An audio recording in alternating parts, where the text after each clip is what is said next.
Monsieur le Président, Monsieur le Ministre, Monsieur le Président de la Commission des Finances, Monsieur le rapporteur général, mes chers collègues. Après 3 mois de travail en commission et 3 semaines d'un examen intensif mais attentif en séance publique, avec pas moins de 3000 amendements en discussion, nous voici réunis pour nous prononcer sur le projet de loi de finances pour 2023 adopté en nouvelle lecture par l'Assemblée nationale après engagement par le gouvernement de sa responsabilité sur le fondement de l'article 49 alinéa 3 de la Constitution. Nous vous le disons clairement, Monsieur le Ministre, nous regrettons qu'un aussi grand nombre de mesures adoptées par le Sénat n'aient pas été prises en compte par l'Assemblée nationale et le gouvernement dans le texte final. Bruno Le Maire nous avait indiqué en ouverture des débats être à l'euro près. Visiblement, il n'est pas au milliard près. Plusieurs mesures volontaristes de rationalisation des niches fiscales, autrement dit d'optimisation des ressources publiques, adoptées à l'initiative du groupe Union centriste, ont ainsi été balayées d'un revers de main par l'exécutif, sans la moindre explication, ni même parfois le moindre chiffrage de la part de Bercy. Les crises sont devenues omniprésentes et il nous faut composer avec elles. La multiplication de ces crises a pour inéluctable conséquence de détériorer la situation de nos finances publiques. Or, le resserrage du robinet budgétaire par la Banque centrale européenne et la remontée consécutive des taux d'intérêt sur les marchés financiers nous invitent collectivement à la responsabilité. C'est dès l'année prochaine qu'il aurait fallu engager les comptes de l'État sur la voie du redressement.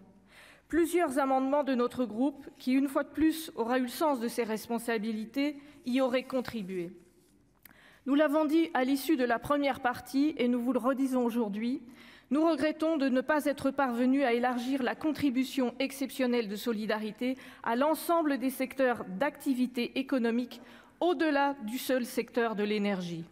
S'il est parfaitement légitime que la collectivité publique vienne au chevet des entreprises lorsqu'elles sont en difficulté, il est non moins légitime que ces mêmes entreprises, lorsqu'elles sont en meilleure santé, concourent à l'effort collectif d'assainissement des comptes publics. De même, la suppression de l'article 5, autrement dit le maintien de la CVAE perçue par le bloc communal et les départements, aurait permis à la sphère publique de sauvegarder immédiatement près de 4 milliards d'euros de recettes fiscales, tout en préservant l'autonomie financière des collectivités locales, malmenées depuis de trop nombreuses années. Parmi les mesures adoptées pour soutenir nos collectivités territoriales figurait la réintégration dans le fonds de compensation pour la TVA des opérations d'aménagement et d'agencement qui y étaient devenues inéligibles du fait de la réforme de l'automatisation. Nous avions volontairement laissé de côté les opérations d'acquisition, par souci, là encore, d'en limiter le coût pour les finances publiques. Le gouvernement n'a hélas pas conservé la disposition du Sénat, pourtant légitime et nécessaire au regard des investissements élevés engagés par les collectivités. Par ailleurs, nous avions substantiellement simplifié et renforcé le filet de sécurité pour le rendre accessible à un plus grand nombre de collectivités touchées par la crise énergétique et afin de leur permettre d'aborder plus sereinement les échéances à venir. Le gouvernement lui-même semblait admettre la trop grande complexité des critères retenus dans le dispositif au titre de l'année 2022. Or, que fait-il pour l'année 2023 après recours au 49.3 ?